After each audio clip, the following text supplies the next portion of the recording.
everyone. I'm Bernie from the Pember Museum.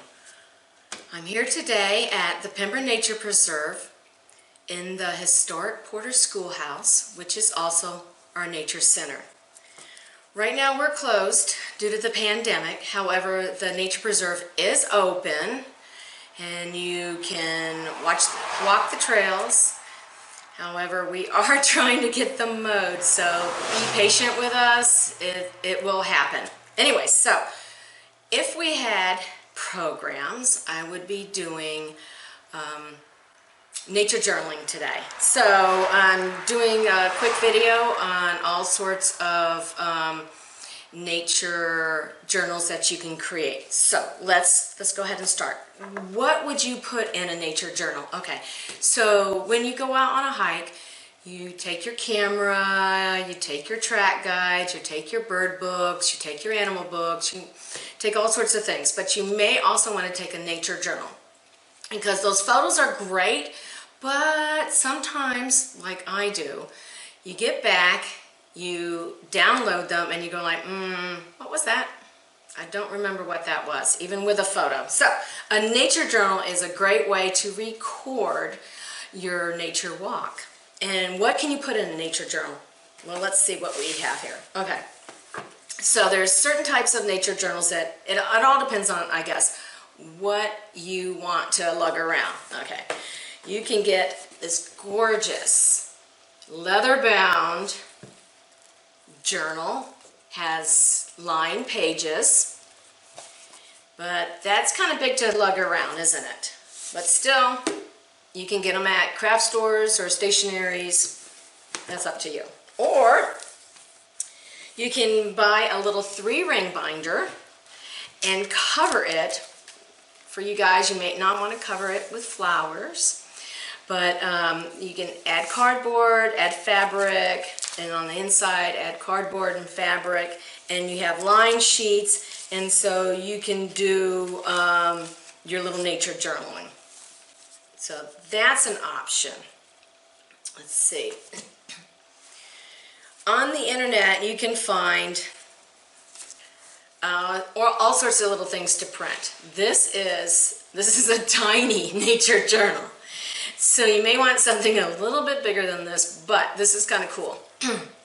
So it has name, date, location, weather, you know, all this stuff that you would record.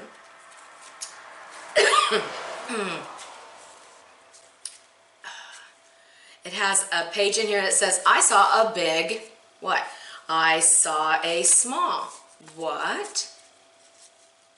I saw an old, I saw a new, I saw an unusual, I saw a beautiful. So this is kind of cool. Got this at doodlesandjot.com. So this is a little pocket journal. So that's not really too bad. Or you can buy these little fabric journals at the craft stores, or you can get them online. You can take fabric markers and you can color it. You can cut out nature photos and decoupage that. So that's kind of cool, isn't it? And inside it are just plain blank pages. So you'd have to create your own lines, but this gives you a chance where if you want to draw something, you know, like a flower or an animal or a track or whatever, this is kind of cool. So that's another option you have. Now, when we had nature camps back in 2008, we would create these types of nature journals. All it is cardstock on the outside, lined pages on the inside, and then stapled along the edge. You can make these at home. It's just what do you want in your nature journal. Now, this is my nature journal from 2008. I've got the map of the preserve. I have the date, September 2018. September? No, July 28th, 2008. What did I put in here? Let's see, we went on a hike and I saw wildflowers. Well, what kind of wildflowers did I see? I saw mayweed, goldenrod, Deptford pink, Queen Anne's lace, unknown purple, unknown white. As you can see, I'm not the best at identifying flowers, but that's okay. You know, we all have our strengths and our weaknesses. Let's see. I took the schoolhouse trail to South Marsh. It was underwater. That's why it's called the South Marsh Trail. So wear boots if you use that trail. Let's see. I heard a catbird, Canada geese, and a frog. So that's what happened on that hike. You can create it into like a week. We did that week since we had. So a colored page was for the day of the week, Wednesday. And then I had line pages.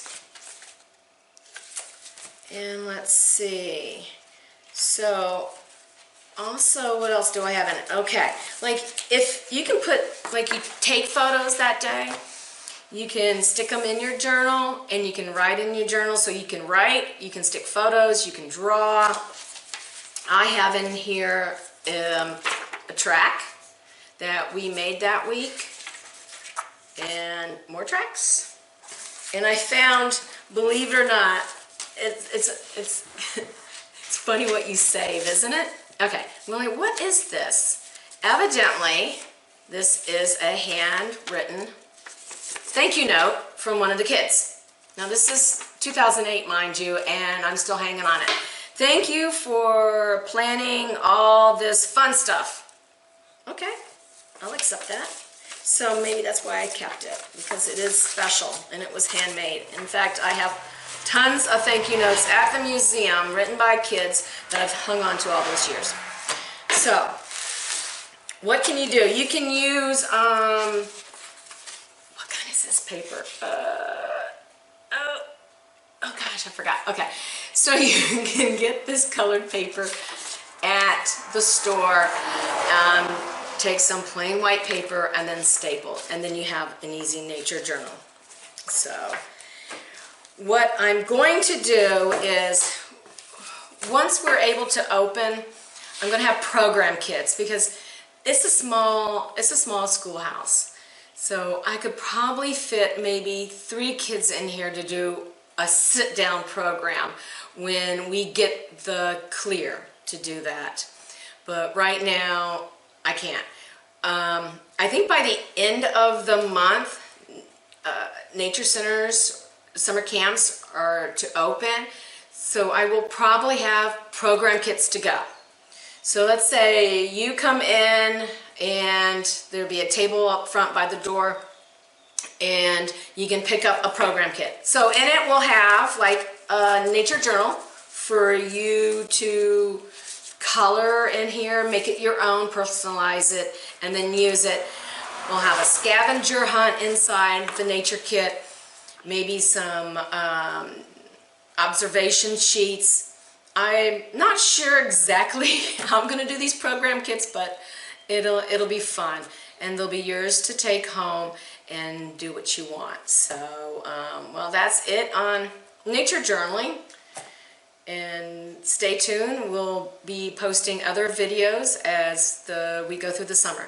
Thank you.